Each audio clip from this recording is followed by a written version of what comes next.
자, 우리 에스더를 펴시고요. 제가 가진 교재로는 348페이지.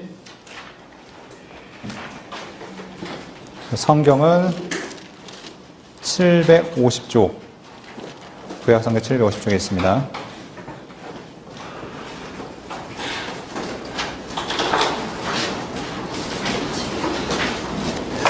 자, 우리가 에스더서를 함께 볼 때는 이 역사적인 배경을 잘 살펴보셔야 됩니다.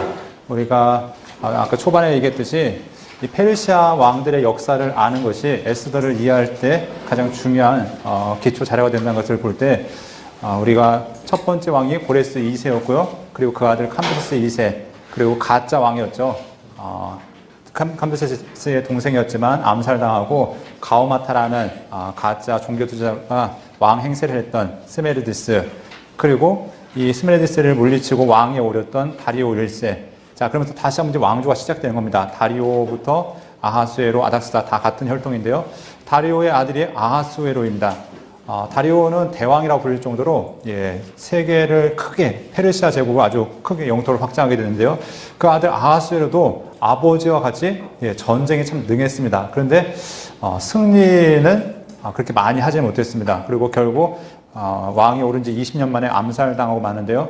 자, 이 아하수에로의 성격은 역사가들이 그렇게 호의적이지 않습니다. 되게 포악했다라고 이렇게 많이 표현되어진 것들을 보게 되는데요. 보면은 이 에스더에게는 그래도 사랑하는 남편의 모습으로서 보여주고 있는 것들을 우리가 보게 됩니다. 그러니까 어떤 한 가지 특성으로 모든 사람을 다 특정 지을 수는 없는 것을 보게 됩니다. 그리고 또 그 아들이 아닥사스다. 이렇게 우리가 총 6명의 인물은 기본적으로 아셔야 포로기 후기의 역사들을 여러분들이 알아갈 수 있다는 것입니다. 그럼 에스더서를 우리 함께 볼 때, 자, 에스더는 어떤 내용인가? 자기 백성을 보호하시고 구원하신 하나님에 대한 이야기다라고 우리 함께 볼 수 있습니다. 근데 에스더, 아가 동일한 특징이 있죠. 무엇이냐면 하나님이라는 단어가 단 한 번도 등장하지 않는 책입니다. 그래서 우리가 과연 에스더가 성경이라고 볼 수 있는가? 이런 이제 논쟁의 시비에 휘말리기도 했지만, 우리 전통적으로 에스더는 분명 하나님께서 역사하신 책이다라고 우리가 보고 있습니다. 바울 사도가 디모데후서에서 이런 말씀하죠. 모든 성경은 하나님의 감동으로 된 것으로 교훈과 책망과 바르게 함과 의로 교육하기에 유익하다. 그러니까 이 에스더도 분명히 하나님의 감동으로 쓰여진 책이라는 것을 우리가 구약 성경에 들어있는 것을 통해서 우리가 인정할 수 있다는 것입니다. 자, 그러면 이 에스더라는 이름의 뜻이 무엇인가? 네, 에스더는 우리가 부르는 이제 당시 히브리어 에스테르에서 왔는데요. 이것은 당시 바벨론에서 쓰였던 별이라는 의미로 쓰였던 걸 보게 됩니다. 이것이 본명이 하다사라고 불려지는데 도금향 나무 이렇게 불려지고 있습니다. 그래서 이것이 에스더라고 얘기하는데, 에스더는 참 논쟁이 있는 책들입니다. 책 중에 하나입니다. 잠시 후에 얘기하겠지만 과연 에스더를 어떻게 볼 것인가? 네, 이 이야기는 성경 우리가 읽을 때 주의할 점 중에 하나입니다. 우리가 성경을 읽을 때 이 하마을 성경학교를 여러분들이 지금까지 진행해 나가시면서 우리의 시선을 바꿔야 된다고 얘기했죠. 인본주의적인 시각으로 이 사람이 하나님 앞에서 어떻게 살았는가, 우리도 이렇게 살아야겠다가 성경의 메시지를 바로 받는 방법이 아니라 하나님께서는 이 사람을 통해서 무엇을 하시려는가, 이 사람은 하나님 앞에 어떻게 반응했는가, 하나님이 항상 주제가 되어야 되고 하나님이 목적이 되어야 된다는 것을 우리가 보았습니다. 이런 관점을 볼 때 에스더, 지금까지 성경 읽기는 뭐냐면은 에스더의 믿음을 본받자, 에스더가 죽으면 죽으리다 했으니까 우리도 그런 믿음을 가지고 열심히 나가자 라고 얘기했는데, 이걸 다시 한번 시각을 바꿔서 하나님의 관점을 보면은 과연 에스더가 믿음의 사람을 얘기할 수 있을까라고 이제 의문점이 남기 시작합니다. 그런데 결론은 무엇이냐? 이것도 성경이다. 그 얘기는 하나님께서 에스더를 통해서 일하셨고 하나님의 의도가 에스더 가운데 나와 있다는 것을 우리가 살펴볼 수 있습니다. 그러면 기록자는 누구일까? 우리가 알 수 없습니다. 여러 가지 이야기들을 하지만 모르드게가 자기의 삶을 정리하면서 썼다 이런 얘기도 있고, 또 어떤 사람들은 후대 유다인이 어떤 사람 에스라나 느헤미야나 이런 사람들이 썼을 거다라고 얘기하는데 어디에 써 있지 않으니까 제가 그랬죠. 초반에 모르는 내용들은 천국 가시면 다 알 수 있다고. 네, 그러니까 먼저 가신 분들이 꼭 연락을 주시기 바랍니다. 자, 그러면 배경에 대한 이야기를 우리가 함께 살펴볼 수 있습니다. 배경을 보면은 고레스부터 아닥사스다 1세 기간, 이것을 우리가 에스라에서 보할 때 성전 건축이 시작되었던, 그러니까 1차 기환이 있어서 성전 건축까지의 시간을 우리가 아닥사스다 1세까지의 기간이라고 말씀을 드렸습니다. 그리고 이 사이에는 에스라도 한번 등장했었고요. 느헤미야도 이제 등장하는 그런 것들을 보게 되는데, 이런 이제 총 3차에 걸친 이 포로 귀환 공동체 가운데 언제 이 에스라의 배경이 되자면 1차와 2차 사이에 이 에스더의 사건이 있었다는 것을 보게 됩니다. 그래서 시기적으로는 1차 포로 귀환, 2차 포로 귀환 그 사이이고, 또 역사적인 배경은 이스라엘 땅, 유다 땅이 아니라 어디냐면은 페르시아 땅, 그것도 수산이라는 성읍인 것을 우리가 살펴볼 수 있고요. 또 시기적으로 보면은 페르시아 왕들 가운데 아하수에라는 왕의 통치기인 것을 보게 되고요. 또 이 배경 가운데 보면은 이스라엘 민족이 각각 바벨론에 정착했던 사람들이 좀 더 페르시아 제국이 되면서 머물러 있던 사람도 있었고, 또 이제 흩어진 사람도 있었고, 어떤 사람 귀환한 사람도 있었고, 다양한 삶의 환경 가운데서 이스라엘 백성들을 구원하시는 하나님에 대한 이야기를 다루고 있는 것들을 보게 됩니다. 자, 그럼 기록 연대는 언제인가? 아마도 465년에서 435년, 그러니까 언제까지 다루냐면은 아마 에스라, 느헤미야 그 시대까지 다루면서 이 시대 가운데 기록되지 않았을까라고 우리가 볼 수 있는 것을 알 수 있습니다. 자, 그러면 기록 목적을 보면은 크게 두 가지를 이야기할 수 있습니다. 첫 번째는 고레스 칙령이 떨어졌습니다. 그 칙령은 개인적인 의견이 아니라 분명히 하나님의 뜻을 이 고레스가 깨닫고 선포한 명령이었죠. 다시 말해 하나님의 메시지였다고 볼 수 있습니다. 그런데 이 선포가 있음에도 불구하고 여러 가지 사정 때문에 머물러 있던 사람도 있습니다. 정말 약속의 땅을 찾아서 떠난 사람도 있었고, 어떤 사람들은 내가 여기서 그냥 머물러서 하나님 섬기겠습니다.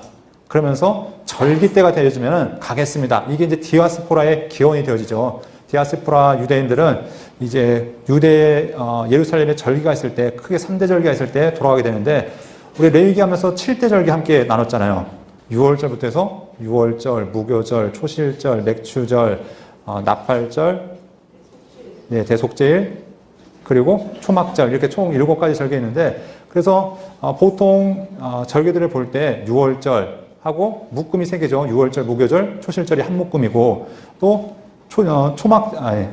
맥추절, 오순절이라고 부르는 그게 한 묶음이고, 그리고 마지막 나팔절, 대속제일, 초막절, 이게 한 묶음이니까, 한 번, 이 세 시기 중에 한 번을 와서 이제 보내고 가는데, 아무튼 유대에 주장에 있는 사람들은 새 절기를 이제 지켜야 될 의무가 있는 거죠.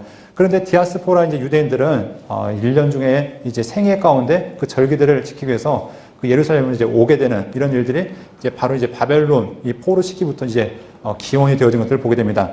그러니까 이들도 다 이제 목적이 있는 거죠.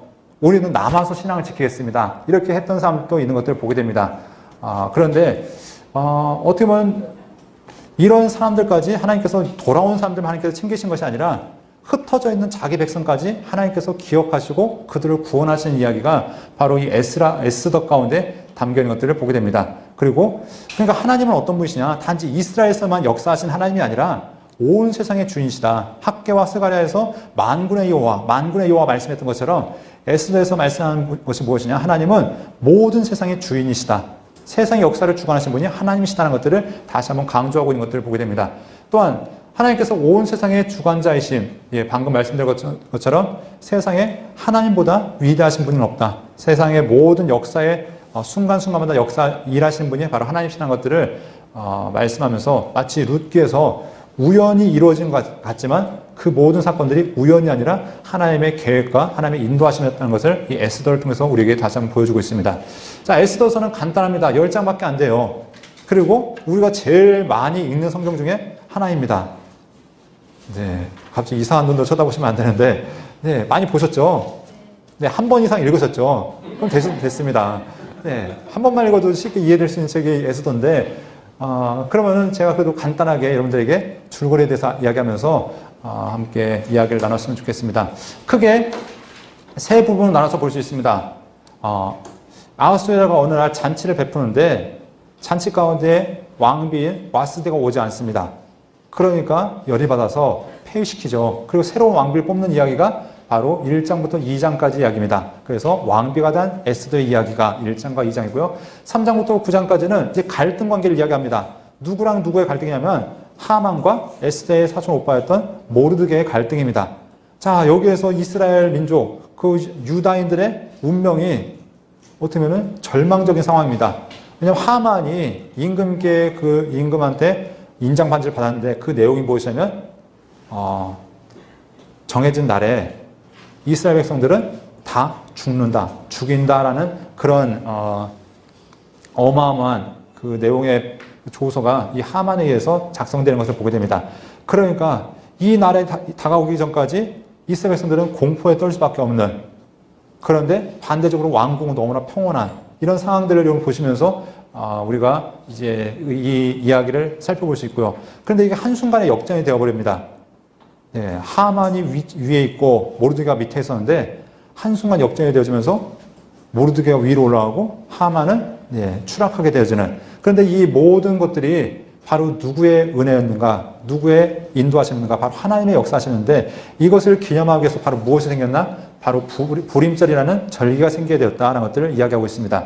자, 그러면서 여기에는 몇 가지 또 중요한 의미들이 있죠. 이 하만이 누구였는가 이야기를 이야기하면서 하만은 평범한 사람이 아니라 바로 누구죠? 에돔 족속의 후손이었던 아말렉 자손의 후예가 바로 이 하만이다. 그래서 하나님께서 이스라엘 백성들이 출애굽할 때 아말렉 자손들이 그 이스라엘 백성들이 진 끝에서 그들을 괴롭혔는데 하나님께서 그들과 평생 원수가 되기를 말씀하셨는데 하나님께서 1000년 동안 잊지 않으시고 그 원수를 갚아가셨다라는 이야기가 또한 이 하나님의 약속을 이루어 가신 하나님의 신실하심에 대한 이야기가 또한 이 에스더서를 통해서 볼 수 있는 내용인 것을 보게 됩니다. 자, 그러면 우리가 함께 자세히 보기로 함께 보도록 하겠습니다. 와스디와의 이혼 이야기를 하면서 여기에 대한 이야기는 이제 여러 가지 이야기들이 있죠. 이 와스디가 임금의 명령을 듣지 않고 안 나왔는데 왜 안 나왔냐? 이때 이제 여러 가지 설들이 있는데 왕이 요구한 것이 왕비의 아름다움을 보여주기 위해서 다 벗고 나와라. 이런 이야기도 있습니다. 네, 그러니까 왕비가 어떻게 그럴 수 있냐? 난 할 수 없다. 그래서 나가지 않았다는 이야기. 또 이제 성경상 이제 본문을 보면은 나름대로 왕비도 여인들을 초청해서 열심히 잔치를 베풀고 있었죠. 그런데 바빠서 못 나갔다. 그러니까 여러 가지 일들이 중첩되었던 것 같습니다. 그런데 결론적으로는 왕의 명령에 순종하지 않은 것, 이것이 원인이 되어집니다. 그래서 이것이 이제 회의가 열리는 거죠. 어전 회의가 열려서 이 일을 어떻게 될 것인가. 그랬더니 이것이 본보기가 되어서는 안 됩니다. 왕비가 나라의 국무인데 이 왕비가 어떻게 행동하냐가 모든 여인들에게 영향을 미칠 것입니다. 그렇기 때문에 이것을 아주 엄단해야 됩니다. 그러니까 그냥 설렁설렁 넘어가서는 안 됩니다. 그래서 왕비를 폐위시킵니다. 폐위시켰는데 폐위시키니까 그때부터 이제 마음이 허전한 거죠.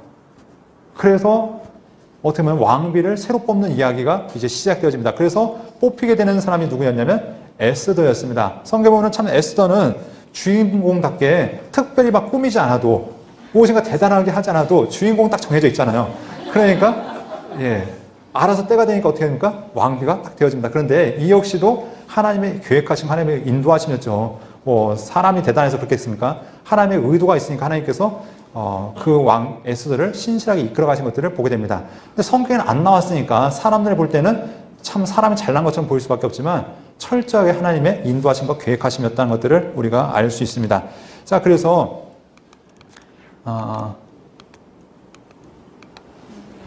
이 에스더에 대한 이야기를 하는데, 그런데 이 에스더가 왕비를 뽑히는 데 있어서 이제 문제가 몇 가지가 있습니다. 첫 번째, 이 에스더는 하나님의 명령이 하나님의 명령 안에서 무엇이냐면 유대인의 정체성을 지켜나가야 됩니다. 하나님 말씀으로서 굳게 지켜나가야 되는데 왕비가 되기 위해서 어떻게 합니까? 자기의 정체성을 숨기죠. 나는 이스라엘 사람이라는 것을 숨기기 위해서 바꾼 게 뭐냐면 이름을 바꿉니다. 하다사라는 의미에서 에스더라는 이름으로 에스테르라는 이름으로 바꾸게 됩니다. 이것이 왜 문제가 되어지냐? 하나님 백성으로서 이방인들과 섞이지 않는 최소한의 도리가 하나님께서 주신 그 이름을 지켜나간 것에서 있다는 것을 여러분 기억하실 때, 그런데 이것이 이 에스더의 의지라기보다는 누구의 의도였냐면 모르드게의 의도였습니다. 그래서 어떤 사람들은 왜 이렇게 했는가? 당시의 분위기 자체가 이스라엘 유다 민족을 적대하는 분위기가 있었다. 그런 이제 역사적 기록들이 있습니다. 그러니까 단지 하만이 괜히 열받아서 죽였던 게 아니라 이 이스라엘 민족들은 유일신을 섬기는 민족이잖아요. 그러니까 다들 그러니까 포용적으로 이 신도 섬기고 저 신도 섬기는데 이 유대 민족들만 우리는 하나님만 섬깁니다. 이것이 가장 대표적인 사례가 누구였냐면은 다니엘의 세 친구들. 그 친구들은 절대 하나님 외에는 절하지 않겠다라고 단호하게 이렇게 믿음을 지켰던 것처럼 이것들이 다른 유대인들에게도 있었을 가능성이 있다는 겁니다. 그러니까 다른 사람들에게 보기에는 인식이 안 좋았겠죠. 그러니까 야, 네가 지금 왕비가 돼야 되는데 자이든 타이든 모든 처녀들이 모여서 이제 왕비로 간택이 돼야 되는데 내가 유대인이라는 것을 밝히면 결국 너뿐만 아니라 너를 통해서 유대인들에게 해가 있을 수 있으니까 침묵해라 하면서 일단 모르드게의 명령에 의해서 이렇게 침묵하고 있는 것들을 보게 됩니다. 자, 하나님의 은혜로 에스더가 모든 여자보다 더 사랑을 받았다라고 말씀하고 있습니다. 그러니까 사람의 감정까지 하나님께서 인도하셔서 결국 에스더가 왕후가 되었는데, 자, 이제 문제가 무엇이냐면, 이제 모르드게라는 사람이 이제 등장하면서 이제 문제가 발생합니다. 모르드게 이전에 누가 문제냐면 하만이라는 사람이죠. 모르드게는 신실한 사람입니다. 성경에 보면은 하나님을 경외하는 사람이기 때문에 하나님 외에는 절할 수 없다라고 이제 단호하게 이야기하는 것들을 보게 됩니다. 그래서 인간 왕은 어쩔 수 없겠지만 이 고관이었던 하만에게 다른 사람 다 절하는데 이 이 모르드게는 절하지 않습니다. 자, 그래서 이것이 문제가 되어지는데 하나님께서 참 이 일 있기 전에 한 가지 일을 예비해 놓으셨습니다. 그 사건이 바로 무엇이냐면 2장 21절에 있는 사건인데요. 모르드게가 왕궁 문지기로 있을 때 거기에 왕을 암살하는 그 사건을 이제 미리 알게 됩니다. 그 음모를 발견하게 되죠. 당시 넷이었던 빅단과 데레스라는 두 사람이 왕을 암살할 그 계략을 꾸미는 것을 듣고서 이 모르드게가 신고합니다. 뭐 그때 신고 문화가 뭔지 모르겠지만 아무튼 이 에스더를 통해서 신고해서 이것이 왕궁 일기에 기록되어지게 됩니다. 그런데 이것에 대한 보상이 아무것도 없이 그냥 지나가게 되죠. 자, 이것이 이제 하나님의 예비하심입니다. 이때 이것이 계기가 되어서 역전의 사건이 되어지는데, 자, 이 사건이 이렇게 이제 흐지부지 되는 것 같은 가운데 이제 하만과 모르드게의 갈등이 있습니다. 자, 그래서 이 갈등 가운데 하만이 어떻게 하는가? 야, 모르드게를 죽여야 되겠다. 저거 요즘 말로 하면 싸가지가 없어서 저것 때문에 밥이 안 넘어가고 잠이 안 오는데 야, 저것만 그냥 놔둬서 안 되겠다. 저 민족이 어디 민족이냐? 봤더니 유다 민족입니다. 그래서 유다 민족을 다 죽이기 위해서 이제 계략을 꾸밉니다. 그래서 먼저 무엇을 하는가? 이 하만이 제비를 뽑죠. 부르라고 얘기하는 뭐든 제비 형태라고 얘기하는데 이걸 뽑았더니 날짜가 나온 지 그때가 언제냐면 12째 달 곧 아달월. 그래서 이때 그날을 얻습니다. 그래서 이날 이제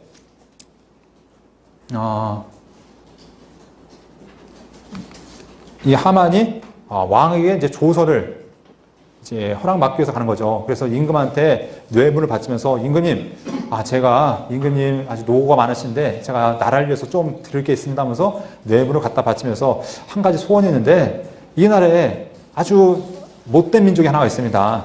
우리 이 나라가 대국인데 함께 잘 섞여 나가서 살아야 되는데 자기들만 잘났다고 그렇게 탁 튀는 민족이 하나가 있습니다. 그것들은 우리나라에 전혀 도움이 안 됩니다. 이런 것들은 빨리 없애야 되는데 임금님은 어떻게 생각하십니까? 했더니 그래 네 맘대로 해. 네, 그러면 임금님 여기에 도장만 한번 꽝 찍으시면 됩니다. 그러면은 제가 그것들을 다 해결하겠습니다. 자, 그 민족이 누구였습니까? 바로 유다 민족이었죠. 그래서 이 유다 민족을 바로 멸하기로 조서를 꾸밉니다. 그래서 이것이 저 인도에서부터 저 다스렸던 그 소아시아를 넘어서 그 인근까지 모든 도로를 통해서 확장되어졌던 것을 보게 됩니다.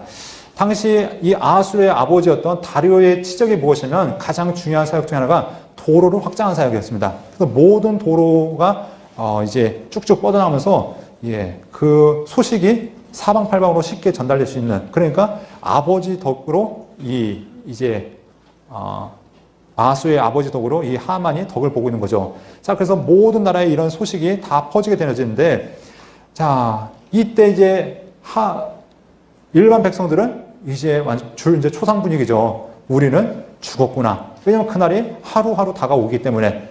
그런데 왕궁에서는 전혀 에스더가 그 소식을 모르는 가운데 있습니다. 왕도 모르죠. 왕도 도장을 찍긴 했지만 그게 도대체 무슨 일이었는지 정확하게 인식하지 못하는 상황 가운데서 이제 모르드게가 베옷을 입고서 거기서 이제 이러고 있는 겁니다.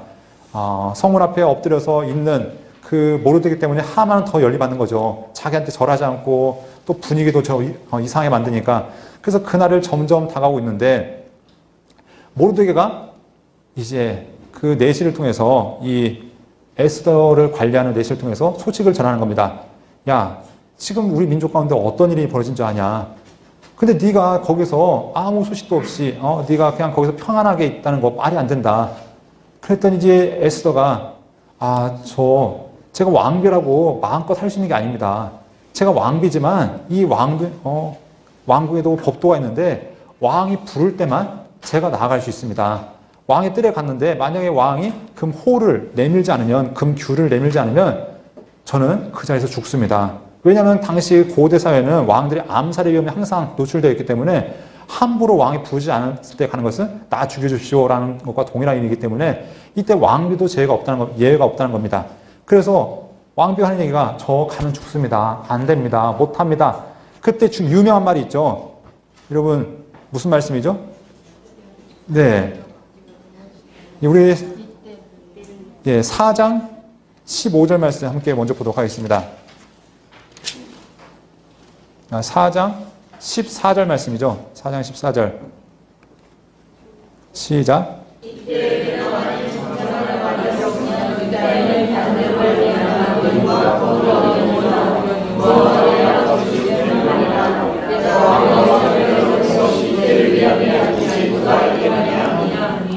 자, 이 모르드게의 말은 철저히 책망하는 말입니다. 야, 네가 지금 이 일을 위해서 가장 최적의 위치에 있는데 네가 잠잠하면 하나님께서는 분명히, 여기 하나님이라는 단어는 없지만 하나님께서 분명히 자기 민족을 구원하실 것이다. 그런데 너는 네가 잠잠한 그것 때문에 너와 네 집안은 망할 거다라고 하나님의 이 모르드게의 책망이 있는 것들을 보게 됩니다. 이때 이제 에스더가 회답하는 거죠. 회답이 무엇입니까? 네, 알겠습니다. 제가 나가겠는데 그냥 못 나가겠고 제가 금식하면서 제가 나갈 테니까 저를 위해서 3일 밤낮 금식해 주셨으면 좋겠습니다. 야, 단지 모르드게만을 위한 부탁이 아니겠죠. 유다 민족들에게 함께 연합해서 저를 위해서 금식해 주십시오. 자, 여기 보면은 기도라는 중요한 단어가 나오죠. 우리가 역대기에 보면은 야베스의 이야기가 나왔었습니다. 그렇죠? 야베스의 이야기가 우리가 아까 역대기 하면 다 설명하셨죠? 어제. 네. 보통 하나님께서 어떤 문제가 있으면, 삶이 잘못됐으면 이름을 바꿔주셨습니다. 그렇죠? 아브람에서 아브라함으로, 사레에서 사라로, 또 야곱에서 이스라엘로 하나님께서 이름을 바꾸셨는데, 이름을 바꿨다는 건 인생이 바뀌어진다는 얘기인데, 하나님께서 역대기의 이야기를 보시면 하나님 이름 바꿔주지 않으십니다. 기도 가운데 그 삶을 바꿔주시죠. 기도에 응답하셨고, 다시 말해서 역대기 사관에서 말씀하는 것이 무엇이냐면, 너희가 하나님을 기도하면 하나님께서 너희의 현실은 바뀐 거 없을지 모르지만 하나님 분명히 역사하시고 삶을 바꾸실 것이라는 그런 소망이 그 기도 가운데 담겨 있습니다. 자, 그러니까 우리가 이 에스더서를 볼 때도 무엇이 중요한 키워드인가? 하나님이 일하신 통로가 어디인가? 하나님이 기도 가운데 응답하신다는 것. 하나님 분명히 살아계신 분이시고 그들의 소리에 귀 기울이신 분이고 하나님께서 그들을 외면하지 않으신다는 것들을 분명히 이야기한 걸 보게 됩니다. 그래서 자, 결단이 나오죠. 제가 죽으면 죽겠습니다. 자, 이 한마디 때문에 우리가 이제 막 가슴이 뛰고 그래 나도 죽으면 죽어야지 하면서 이야기하는데, 이게 유명해진 게 우리나라 안희숙 사모님의 죽으면 죽으리라, 죽으면 살리라. 저도 초등학교 때인가요? 중학교 때 보면서 와 하면서 나도 이렇게 순교자의 삶을 살아야 되는데 이제 그런 도전을 받았던 적이 있었는데, 이게 이제 발단이 되어서 한데 유명하지만 어떻게 보면은 믿음의 고백을 볼 수 있을까? 다시 한번 점검해야 되는 단어이기도 합니다. 이제 문장이기도 합니다. 자, 아무튼 이렇게 제가 죽으면 죽겠습니다라는 이런 단어를 이제 말로써 모르드게에게 화답합니다. 자, 그리고 이제 에스더가 움직이기 시작하죠. 어떻게 움직이냐면은 아름답게 꾸밉니다. 아름답게 최선을 다해서 꾸민 다음에 왕궁 뜰에 갔을 때 하나님의 인도하심이었죠. 하나님의 인도하심으로 이 임금이 마음이 갑자기 동하는 겁니다. 그래서 그 에스더에게 금의 규를 내밀면서, 규라는 건 이제 홀이죠. 막대기, 금 막대기. 왕이 통치권을 상징하는 막대기를 내밀면서 이 에스더를 이제 규제하고요. 구제하면서 요청을 하는 것, 이제 부탁을 들어주겠다고 얘기합니다. 그래, 에스더요. 당신이 왜 이 자리에 있습니까? 원하는 것이 무엇입니까? 원한다면 이 나라의 절반을 주겠습니다. 그때 에스더가 원하는 것은 다른 거 없습니다. 임금님이 제가 초청하신 잔치에 오셔서 저와 함께 식사 한번 하시면 그걸로 만족하겠습니다. 그런데 그냥 오지 마시고 하만과 함께 오십시오. 그랬더니 알겠다고 해서 이제 가죠. 자, 그러면서 하만이 와서 함께 잔치를 하면서 막 기뻐했는데, 자, 나오다 보니까 누가 있는 겁니까? 모르드게가 또 엎드리는 게 얼마나 꼴 보기가 싫은지 저놈을 빨리 죽여야 되는데, 그러면서 집에 들어가서 상의를 하는 겁니다. 야, 저놈 모르드게를 죽이려면 어떻게 죽이는 게 제일 좋겠냐? 그랬을 때 얘기하는 게, 야, 장대를 높이 세워라. 높이 세워서 매달아 놓고서 감히 하만 이 어르신께 적대한 자들은 이렇게 죽는다는 것을 보여줘라. 그랬더니 장대를 세우는데 그 전에 이제 한 가지 사건이 있죠. 그날 밤에 이제 임금이 잔치를 다 마치고서 이제 돌아가고 있는 이제 집에서 있는데 잠도 안 오고 하면서 왕궁일기를 이제 한 장 한 장 넘겨보다가 이제 그 암살 사건에 대해서 알게 되는 겁니다. 그래서 야, 이거 어떻게 처리했냐 했더니 임금님 뭐 여기에 대한 보상도 없었고 그냥 넘어갔는데요. 야, 그러면은 왕궁에 아무도 없냐? 하면서 이제 하만을 부르게 되는 거죠. 하만이 때마침 장대 세운 것 좀 물어보려고 갔다가 이제 듣는 겁니다. 그랬더니 하는 얘기가, 야, 내가 정말 사랑하는 사람이 있는데, 내가 아끼는 사람이 있는데 그 사람을 어떻게 대해주면 좋을까? 그랬더니 딱 누구 얘기예요? 자기 얘기죠. 야, 임금이 나 말고 누굴 좋아하겠냐? 하면서 예, 임금님의 옷을 그 아끼시는 사람한테 이제 입히시고 또 임금님이 인정하는 그 사람한테 이제 말을 끌게 하고 그 말에 태우십시오. 그러면서 임금이 사랑하는 사람, 아끼는 사람은 이렇게 한다고 거리를 다니면서 소리치게 하십시오. 그랬더니 이 왕의 말이 네가 해. 그 얘기죠. 자, 모르드게를 데려다가 왕의 옷을 입히고 그렇게 말에 태워서 다니면서 소리를 외쳐라. 자, 얼굴이 뻘개져서 들어온 겁니다. 집에 돌아왔는데 어떻게 할 줄을 몰라서 하는데 때마침 또 누가 부릅니까? 예, 그 에스더가 잔치에 초대하는 겁니다. 초대해서 갔는데 이제 왕이 이야기한 것이 에스더, 도대체 당신의 요구가 무엇이냐? 이렇게 두 번씩이나 잔치에 초대했는데 초대의 목적이 무엇이냐? 그랬더니 한마디 하는 겁니다. 임금님, 저 좀 살려주십시오. 제가 죽게 생겼습니다. 아니, 왜 죽는데? 글쎄요, 저 하만이 저와 저의 민족을 죽이려 합니다. 그때 이제 그 모든 사건을 알게 된 거죠. 하만은 얼마나 황당했을 거예요. 아니, 왕비가 유단이었어? 그러면서 정말 기절초풍할 이야기였죠. 그런데 임금이 얼마나 열이 받든지 확 나가버립니다. 그때 하만은 어떻게 했는지 왕비의 마음을 돌리고자 왕비 앞에 엎드리는데 임금이 열을 식히고 돌아오는데 그 모습이 꼭 뭐 같습니까? 왕비를 겁탈하는 것이 보이는 겁니다. 그래가지고 어떻게 합니까? 병사들이 끌어서 저놈을 당장 끌어내라. 그랬더니 또 옆에서 항상 고자질하는 사람이 있어요. 임금님, 저 하만이 집에 장대를 세웠는데 그것도 바로 임금님이 가장 아끼시는 모르드게를 죽이기 위해서 장대를 세웠습니다. 네, 아주 친절하게 설명을 잘 해주는 사람이 있어요. 그러니까 그놈을 당장 어떻게 해라? 장대에 매달아라. 그리고 하만이 가졌던 위치를 누구한테 주자면 모르드게한테 맡기는 것을 보게 됩니다. 이렇게 해서 이제 어떻게 됩니까? 유다인들은 구원을 받는데 조서를 다시 꾸미는 거죠. 유다인이 죽어야 되는 그날 어떻게 되십니까? 유다인을 괴롭혔던 모든 사람들을 반대로 죽일 수 있다. 그리고 그 다음 날도 원수들을 죽일 수 있다. 그래서 멸망을 받아야 되는 심판의 날이 구원의 날로 바뀌는 것, 이것이 부림절의 기원이라고 얘기하고 있습니다. 그래서 유다인들은 지금도 이 절기가 되어지면 이것을 연구로 꾸미죠. 그러면 그날 음식을 만들어 먹으면서 함께 기뻐하고 즐거워하면서 하나님께서 우리를 구원하셨다. 바로 이 모르드게와 에스겔을 통해서 하나님께서 우리를 구원하셨다는 그 이야기들을 함께 나눈 것들을 보게 됩니다. 자, 다시 말해서 혼자 열심히 나갔네요. 자, 그래서 유다인들은 결국 어떻게 됐습니까? 하나님의 은혜로 승리가 되었다. 그래서 그날 기뻐하고 잔치했다라는 이야기가 있습니다. 자, 그런데 이제 문제가 발생합니다. 이렇게 해서 이제 성경은 이 날을 기념해서 불임절이라는 절기가 세워졌고 이것이 유다인들에게 기념하는 날이 되었다. 그런데 우리가 이제 사람 중심으로 성경을 읽기를 할 때 문제가 무엇인가? 그러면 과연 에스더가 믿음의 사람인가? 이것을 한번 돌아봐야겠죠. 에스더의 삶에 어떤 부분에서 믿음이 있었습니까?